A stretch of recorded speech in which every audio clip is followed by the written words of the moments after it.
How to share and delegate your calendar. New Outlook for Windows. Here's how to share or delegate your calendar in the new Outlook for Windows.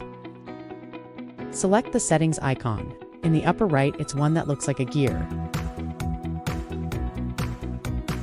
Then select Calendar, Shared Calendars. Make sure the account you want is selected. Select the calendar you want to share from the account you selected.